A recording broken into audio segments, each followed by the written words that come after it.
बिस्मिल्लाहिर्रहमानिर्रहीम अस्सलाम वालेकुम नादरीन, मैं हकीम मोहम्मद शबाज़ हूँ। आप यूट्यूब चैनल देख रहे हैं।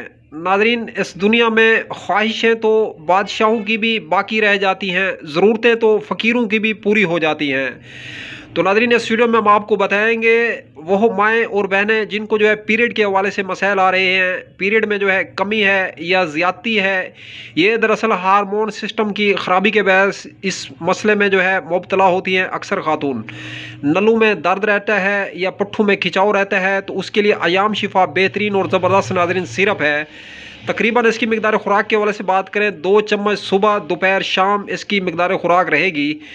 तो नादरीन, चंद बोतलें चंद माह इस्तेमाल करने से जो है इस मर्ज़ से इंशाअल्लाह अल्लाह के फजल और करम से जो है छुटकारा मिल सकता है। तो अगर आप लोग जो है ये दवा परचेज़ करना चाहते हैं, कॉन्टैक्ट नंबर 0309 990 2851।